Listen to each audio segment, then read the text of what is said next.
Halo semua, selamat datang di channel kami Jurnal Kriminal bersama saya Atika Hawalo. Bagi Anda yang menyukai pembahasan tentang kasus-kasus kriminal, kami sengaja membangun channel ini untuk Anda. Jangan lupa untuk mendukung channel kami dengan cara subscribe, like, komen, dan share ke media sosial yang Anda punya.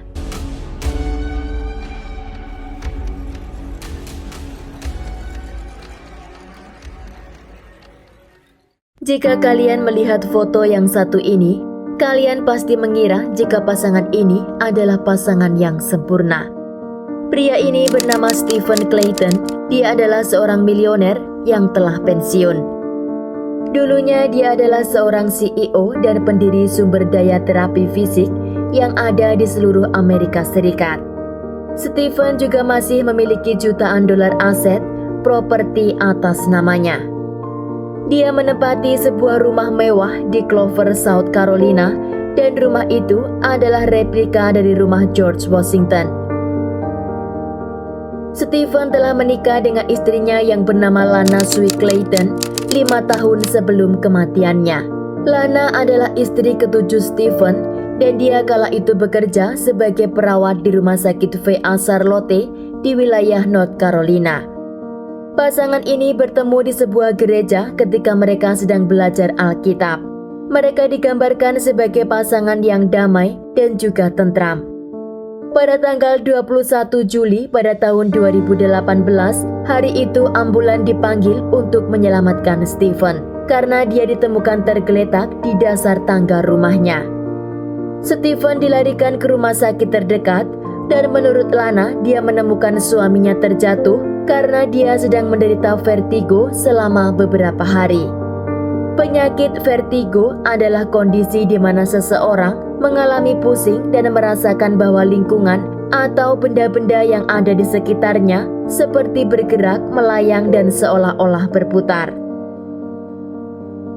Stephen tidak dapat diselamatkan di rumah sakit itu dan dia dinyatakan meninggal di usianya yang ke-64 tahun. Stephen dengan istrinya Lana, mereka tidak memiliki anak, namun Stephen telah memiliki beberapa anak dari pernikahan sebelumnya. Keluarga Stephen tidak menerima kematian Stephen begitu saja dan mereka menyuruh rumah sakit itu untuk melakukan otopsi. Lana menangis di rumah sakit itu meratapi kematian suaminya. Dan hasil otopsi menyatakan jika dalam tubuh Stephen ditemukan zat yang bernama tetrahydroselin. Zat tetrahydroselin adalah salah satu komposisi yang ada di dalam obat tetes mata. Dalam penemuan zat itu memperjelas jika kematian Stephen bukan karena kecelakaan atau penyakit natural. Sebelum polisi membawa Lana ke ruang interogasi, Lana mengatakan jika beberapa hari sebelumnya dia menambahkan obat tetes mata itu ke dalam kopi suaminya dengan tujuan untuk membantunya menyembuhkan masalah sembelit. Polisi tidak membeli pernyataan Lana karena mereka tahu jika Lana adalah seorang perawat dan pastinya dia tahu jika obat tetes mata bukan untuk mengobati sembelit. Lana lalu mengatakan jika dia tidak punya niat untuk membunuh suaminya dengan obat tetes itu. Namun dia hanya ingin memberikan pelajaran saja karena Stephen telah melakukan kekerasan fisik dan mental kepadanya selama bertahun-tahun. Menurut Lana, Stephen tidak pernah menghargainya dan selalu memandang remeh dirinya karena Steve pikir Lana bersamanya hanya karena hartanya saja. Namun hasil otopsi menunjukkan jumlah yang cukup besar dan diduga Lana memberikan obat itu selama 3 hari berturut-turut sebelum akhirnya Steve meninggal karena tubuhnya tidak lagi bisa melawan racun yang ada. Polisi mencari bukti lain di rumah Stephen dan di sana Lana mengatakan jika surat wasiat dari Stephen telah dia buang di sungai belakang rumahnya. Anak Stephen mengatakan kepada polisi jika beberapa hari sebelum kematian ayahnya, dia tidak dapat menghubungi Stephen dan Stephen juga tidak menghubunginya. Itu menurut anaknya sangat tidak normal. Polisi tidak menemukan handphone milik Stephen dan diduga Lana telah menyita dan membuang handphone tersebut karena Lana menginginkan waktu untuk melakukan rencananya selama 3 hari agar Steve tidak mencari bantuan ketika merasa kesakitan.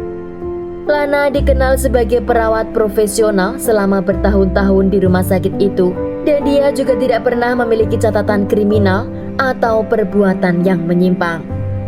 Pada tahun 2016 silam di rumah Stephen juga terdapat sebuah insiden. Lana dengan tidak sengaja telah melepaskan busur panah dan mengenai kepala Stephen. Kala itu polisi menganggapnya sebagai kecelakaan, bukan kesengajaan atau perbuatan kriminal.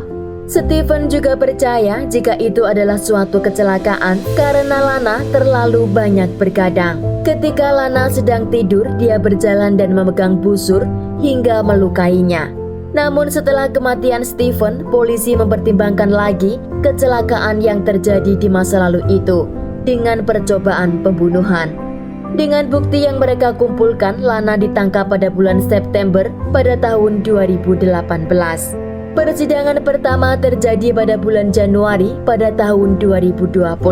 Di sana Lana dijatuhi hukuman selama 25 tahun penjara dan motif pembunuhan Lana terhadap suaminya dinyatakan karena harta. Lana akhirnya mengakui jika ide untuk memberikan obat tetes itu dia dapat dari sebuah film yang berjudul Wedding Chaser. Siapa yang belum mengalami sakit mata, dan saya yakin jika kalian semua sudah pernah menggunakan obat tetes mata. Sangat mudah didapat, harga terjangkau, namun obat kecil ini memiliki racun yang dapat mengakibatkan kefatalan. Bukan hanya satu kasus ini kematian akibat obat tetes mata. Banyak kasus lainnya seperti yang terjadi kepada Stacy pada tahun 2018 silam, di mana suaminya yang bernama Joshua mendengar kasus tentang Lana Clayton dan akhirnya dia menggunakan obat tetes mata untuk menutupi kasus perselingkuhannya. Joshua dan Stacy adalah pasangan dari masa sekolah dan mereka telah menikah selama 8 tahun, juga telah memiliki 2 orang anak. Joshua adalah seorang paramedis, sedang Stacy adalah seorang guru. Dengan kematian Stacy, Joshua mendapat uang asuransi kematian sebesar $250.000 atau setara 3 miliar 700 juta rupiah. Ibu Stacy mengetahui kejahatan menantunya karena setelah kematian Stacy, Joshua langsung bersama dengan kekasih barunya. Keluarga Stacy berniat untuk mendonorkan organ Stacy dan di sana dokter melakukan tes darah terlebih dahulu. Dari tes itu mereka menemukan zat tetrahydroselin. Dengan zat itu yang awalnya kematian Stacy dinyatakan karena serangan jantung, kini menjadi kasus pembunuhan. Joshua ditangkap dan diadili pada bulan Desember pada tahun 2019. Dan masih ada kasus lagi, yaitu seorang wanita yang bernama Jessie, dia berusia 36 tahun. Dia juga menggunakan obat tetes mata untuk membunuh sahabatnya yang bernama Lynn, yang saat kejadian dia berusia 64 tahun. Jessie menggunakan teknik ini setelah dia mendengar berita tentang kematian Stephen Clayton. Pada bulan Oktober pada tahun 2018, Jessie menghubungi polisi jika dia telah menemukan temannya meninggal di lantai rumah. Polisi datang dan menemukan tubuh Lynn tergeletak dengan obat-obatan yang tertumpah di tubuhnya. Awalnya kematian Lynn diduga karena overdose. Jessie juga mengatakan kepada polisi jika sahabatnya itu telah mengalami depresi dan juga beberapa kali dia berusaha untuk mengakhiri hidupnya sendiri. Polisi untuk meyakinkan kematian Lynn, mereka melakukan pengecekan background terhadap Jessie dan setelah ditelusuri masa lalu Jessie, ternyata dia memiliki catatan kriminal yang panjang. Setelah kematian Lynn, polisi juga mendapat informasi jika Lynn meninggal, maka seluruh harta yang dia miliki akan jatuh ke tangan Jessie. Polisi akhirnya melakukan otopsi terhadap jasad Lynn untuk mengetahui apa penyebab kematiannya. Hasil dari otopsi ternyata dalam tubuh Lynn juga ditemukan zat tetrahydroselin. Kasus kematian Lynn diubah dari bunuh diri menjadi kasus pembunuhan. Jessie langsung dibawa ke kantor polisi. Di sana Jessie sepertinya sedang menunggu harta milik Lynn dan berharap Lynn segera meninggal agar dia bisa menggunakan fasilitas yang dimiliki oleh Lynn. Ketika polisi mengatakan jika dalam tubuh Lin terdapat zat tetrahydroselin dari obat tetes mata, Jesse mengatakan kepada mereka jika setiap hari Lin menggunakan obat tetes mata. Namun polisi memberikan penjelasan jika obat tetes itu tidak akan berbahaya jika hanya diteteskan ke dalam mata. Namun dalam kasus Lin, dia telah mengkonsumsinya dalam jumlah yang besar. Saat itu Jesse berusaha mencari alasan baru dan mengatakan jika dia melihat Lin juga meminum obat tetes itu. Polisi tidak percaya dengan pengakuan Jesse dan akhirnya dia ditahan di kantor polisi. Jesse juga telah menggunakan uang Lin sebanyak $300.000 atau setara 4,4 miliar dan uang itu Jesse ambil sebelum dia membunuh Lin. Pada bulan Juni pada tahun 2021, Jesse didakwa dengan pembunuhan tingkat pertama, namun persidangan akhir belum mendapat jadwal.